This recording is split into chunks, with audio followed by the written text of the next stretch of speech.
Hello everyone, I'm Jyun-Jie Liao, and today I'm going to talk about extractors for sum of two sources, and this is a joint work with Eshan Chattopadhyay.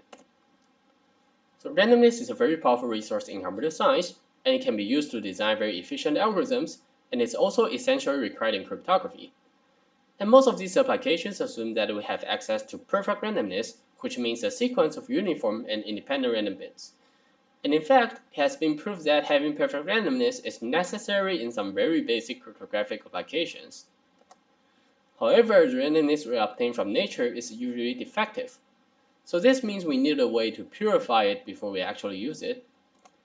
And this motivates the problem of constructing randomness extractors. An extractor is a function that takes a weak source as input and output a uniform random string. And by weak source, I mean a distribution which is not uniform but still contains some amount of randomness. And we will capture the amount of randomness by its mean entropy.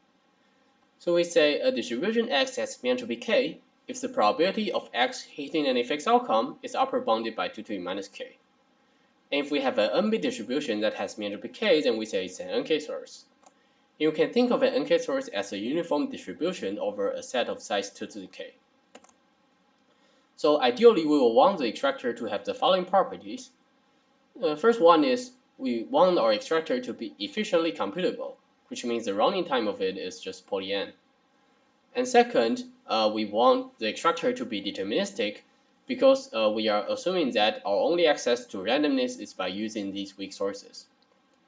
And finally, we want the extractor to work for every weak source with high enough mean entropy because we don't want to make any additional assumption about the given source.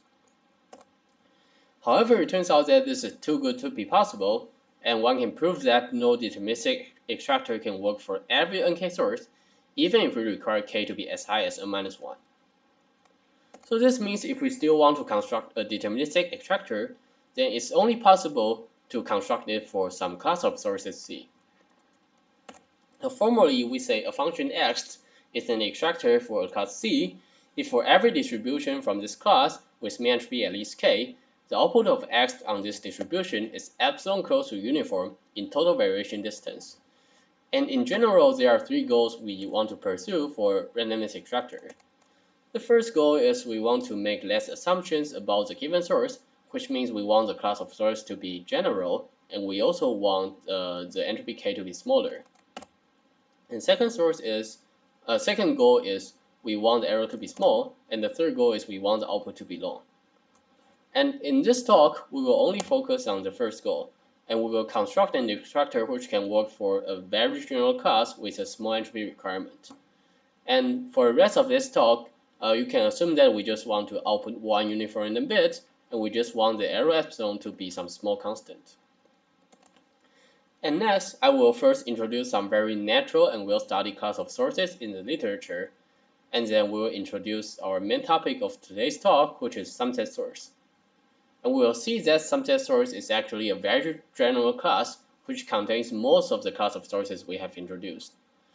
And finally, we'll talk about our main result, which is an explicit extractors for sum-set sources with a small entropy requirement, and then we'll see the construction and proof of it. So the most well-studied class of sources in the literature is probably independent sources. So we have seen that randomness extraction is impossible for one weak source, but it turns out that there exists an extractor for two independent weak sources. So Joe and Go right prove the existence of an extractor for entropy k slightly greater than log n, and it can also be proved that log n is the best possible bound we can hope for. And however, it turns out that the explicit construction of the two-source extractor is a very difficult task, and after decades of work, researchers have finally pushed the entropy requirement of two-source extractor down to almost logarithmic. And another model is interleaved source, which was first considered by Raz and Yahudayov. So this is a generalization of independent sources, and in this model we are given a string which is the interleaving of two independent sources, but we don't know which bit in the string is from which source. And for interleaved source, we can also show the existence of an extractor for entropy log n, But the explicit construction is even harder, and before our work, all the prior construction of interleaved source extractor require one of the source to have entropy to have linear entropy. And the next natural class of source is affine source. So we say a distribution is an affine source if it's uniform over an affine subspace. And an affine source is a very natural class, and you can think of it as the uniform distribution conditioned on some affine leakage leaked to the adversary, which is a very common scenario in cryptography. And for affine source, one can also show the existence of an extractor for entropy log n, and log n is also an optimal bound. And in a very recent work, the entropy bound for explicit affine extractor is also pushed to almost logarithmic. And the next class is samplable source. So in a samplable source model, we say a distribution X is a samplable source if it is sampled by some efficient algorithms, and some researchers argue that the source we find in the nature should be samplable. And there are many different classes of samplable sources depending on what we consider as an efficient algorithms, and some examples include bounding time algorithm, bounding depth small circuit, and small space algorithm. And we'll focus on the small space samplable sources. So a small space source is first studied by Kemp, Rao, Vadan, and Zuckerman, and we say a distribution is a space S source if it is sampled, if it can be sampled with S bit of memory as follows. So we'll use the memory to represent 2 to the S different states, and for each state there is a distribution which determines the next output bit and the next state we'll move to. So for example, here we have 0.1% probability of moving to the first state and outputting 1. And different state will have a different distribution. And we'll repeat this process until we output an n-bit distribution. And Kemp, Rao, Vadan, and Zuckerman show that there exists a small space extractor with entropy 2s plus log n, and they also prove that the best possible bound one can hope for is 2s. And finally, we'll talk about sum-set source, which was first introduced by Chattopadhyay and Li. So a sum-set source is a distribution that can be written as the sum of 2 independent NK sources A and B. And here the sum is over F2, which is equivalent to bitwise XOR. So for now, this definition might look a little bit artificial, but we'll see that this is actually a very general class which contains most of the class of sources we have seen. So first, sum-set source contains a affine source, and to see why this is true, if we have a distribution X that is uniform over a linear subspace, then if we take 2 independent copies of it and add them together, then we'll get the same distribution. And the case of uniform over affine subspace is similar. And for sum-set source, and next we can show that sum-set source also contains independent sources. If we have the concatenation of 2 independent sources A and B, then we can write them as the sum of A0 and 0B, which are still independent. And similarly, we can prove that interleaved source is also a sum-set source. And with the sum-set extractor, we can even handle the more general case where the 2 sources have a different and unknown length. And finally, we can show that a sum-set source also contains small space source. And there are many different ways to prove this. So Chattopadhyay and Li show that small space source can be reduced to interleaved source, and Chattopadhyay and Goodman show that it can be reduced to affine source. And in this paper, we further refine the reduction by Chattopadhyay and Li, and we show the following claim. We show that if we have an extractor for NK sum-set source, and then this will also be an extractor for space S source with entropy 2k plus 2s. So if k is small, then this means we get a space S extractor with optimal dependence on the space parameter S. And unfortunately, we don't have time to go through this proof, but I highly recommend reading it in our paper because it's simple but also very interesting. And we have seen that if we have an extractor for sum-set source with entropy, say log n, then we get one extractor which works for these many different models and all with optimal entropy requirement. So the first question one would ask is, does this even exist? And to prove the existence of an extractor, the first thing one would try is a random function. So we can use probabilistic method to show that a random function is an extractor for many different class of sources, like independent sources, affine sources, and so on, and with high probability. But are random functions also good extractors for subset sources? It turns out that the standard probabilistic method cannot prove this. And in this paper, we show that random functions are disperser for a subset source with log n to the 4 entropy, where the disperser is a relaxation of extractor that only requires the output to be non-constant instead of being close to uniform. And our proof rely on additive combinatorics, and it's still unclear how to prove that a random function is an extractor for subset source. So this means an explicit construction of subset source extractor might be very hard because even the existence is unclear. And prior to this work, there were only two constructions of subset extractors to the best of our knowledge. The first one is the pedograph extractor, which is a two-source extractor that also works for subset source. However, the pedograph extractor requires one of the source to have entropy n/2. And second, the second construction is by Chattopadhyay and Li, who construct an explicit extractor for some of C independent sources with entropy polylog n. And here C is some large constant, but their result does not work for some of two sources. And in this paper, we show how to construct an explicit extractor for some of two nk sources where k is polylog n, with arrow 1/poly n.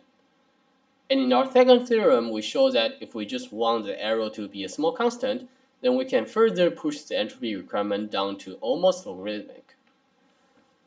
So this means we get this one extractor that works for so many different models, and as we'll construct the parameter of our extractor, we'll compare the parameter of our extractor with some prior works in these many different models.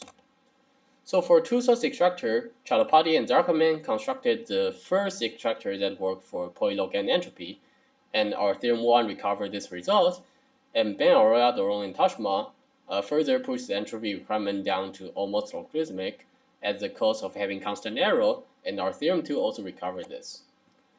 And for affine extractors, Li constructed an affine extractor for polylog n entropy, and our theorem 1 can also give this. And a recent result by Chattopadhyay, Goodman, and me get an affine extractor for almost logarithmic entropy with a constant arrow, and our theorem 2 also gives this. And for interleaved source extractor, our result is the first extractor that can work for polylog n entropy. And all the prior works require one of the source to have entropy rate at least 2/3. And for small space extractor, the best entropy bound in prior work is by Chattopadhyay and Goodman, which can work for S time polylog n. In this work, we push the entropy requirement down to 2s plus polylog, where this 2s additive term is optimal. And next, we'll show the construction and proof of our extractor. So our construction follows the Chattopadhyay-Zuckerman framework for two-source extractor. So first, we'll briefly recap how this extractor works. And then next, we will see what's the challenge of adapting this construction to subset sources and how we solve it. So the CZ framework works in the following two steps. The first step is to convert the two independent sources into an intermediate model called non-oblivious bit-fixing source, or NOBF source. And the second step is to apply an explicit extractor for NOBF source and get a uniform random string. In this work, we will also follow this framework, and our main contribution is we show how to convert a subset source into an NOBF source. So an NOBF source is defined as follows. So it's an n-bit string that consists of some good bits and bad bits, and there is only a very small fraction of bad bits. And the good bits are guaranteed to be t-wise independent for some parameter t, which means if we look at any t of the good bits, then they look uniform. And for NOBF's extractor, there were a non-construction of explicit extractor by Viola and by Chattopadhyay Zuckerman, and we'll use them on our Theorem 2 and Theorem 1 respectively. And next, we briefly recap how the first step of the CZ construction works, and then we'll see what's different in our construction. So the first step in the CZ framework required an object called non-malleable extractor. A non-malleable extractor takes a weak source as its first input, and also the second input is a number from 1 to D, which is called the seed. And we will not formally define a non-malleable extractor here, but we will see what's the property we need. So if we enumerate the output of a non-malleable extractor on every possible seed, and we will get the string from R1 to RD, then we can mark these bits as some good bits and bad bits, so that the fraction of bad bits will be at most epsilon, and furthermore, every t good bits will look epsilon close to uniform. So this seems like we already get something which is very close to an NOBF source. But is this really an NOBF source? Unfortunately, the answer is no, and this is because the size of the seed will depend on this arrow epsilon, and what we get is we only know that every t good bit is epsilon close to uniform, but in an NOBF source, we want it to be exactly uniform, and if we want to convert it to an actual NOBF source, this will incur a total error which is d to the t times epsilon, and is always greater than 1. So to solve this problem, we need to use a second source and an object called sampler. So sampler is an object which can take a weak source as its randomness and then help us sample S object from D objects. And the guarantee is if the fraction of bad bits in the original D bit string is small, then what we get, the samples we get are also only have a small fraction of bad bits. And more precisely, this sampler will generate some indices I1 to IS in the range from 1 to D, and if we use these indices to select the bits we get, then there is only a small fraction of bad bits. So if we look at these sample bits, then we still have that every t good bits is epsilon close to uniform, and the fraction of bad bits is small, but now the size of these sample bits is decoupled from the arrow epsilon. So the total error will be s to the t times epsilon, which can be made much smaller than 1. So next, what if we want to apply this framework on some set source? So for some set source, we don't really have access to x1 and x2, and what we get is just the sum of two sources. So the first thing we want to try is maybe we can just replace both of the sources with the sum set source. But now the problem here is what the randomness we use for sampling is correlated with the bit we are sampling from. So it's unclear that the fraction of bad bits is still small or not. But in this work, we show that this simpler approach actually still works for some set source. And to prove this, first we consider a simpler case where we assume that we just want the number of independents t to be equals to 1, so that in this case, the non-malleable extractor degenerates to a strong seeded extractor, which only requires the good bit itself to be close to uniform. And also, we will consider a hybrid setting where we assume that we can still use the first source x1 to generate these R1 to RD, but we are required to use the sum set source for sampling. And in this hybrid setting, we still have the problem that the randomness is correlated with Ri, which is what we are going to sample from. And to solve this problem, the first step we will do is we will take this sampler to be a linear function. And after doing this, we can rewrite the sampler output as the sum of two different terms, where the first term depends on x1, and the second term is just the output of sampler on x2. Now we see that the second term is independent of what we are going to sample from. But the problem is we still have this first term, which is still correlated with the string. Our main idea is we will move this first term to the definition of the string that we are going to sample from.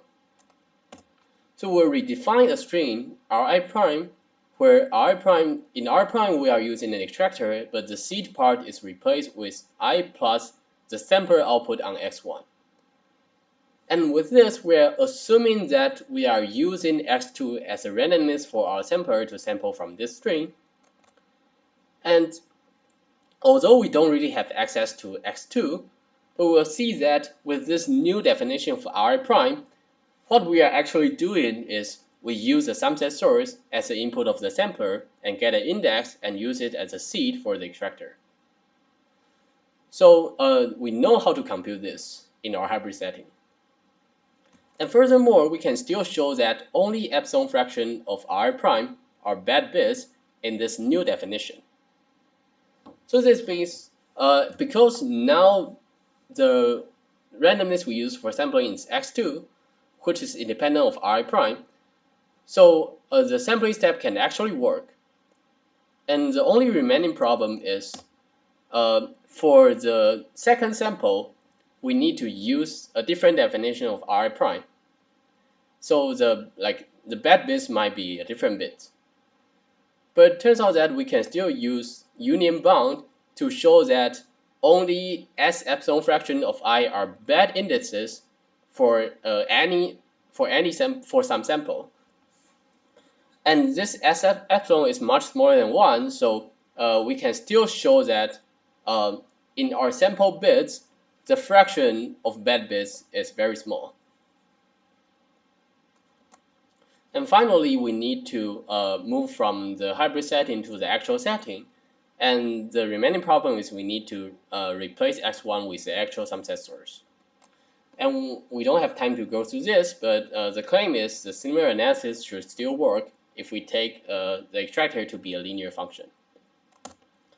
And finally, we briefly explain how we deal with the case that the number of independents t is greater than 1.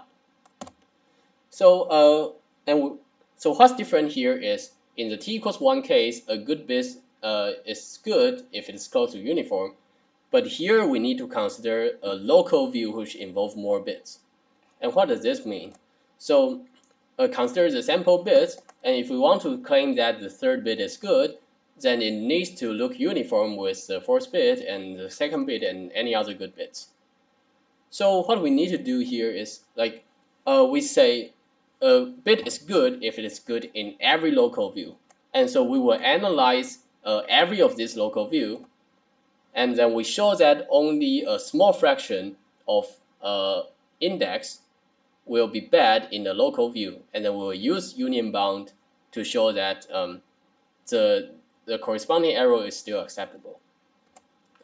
And the second problem is when t equals 1, the non-label extractor degenerates to an extractor so that we know how to construct a linear extractor.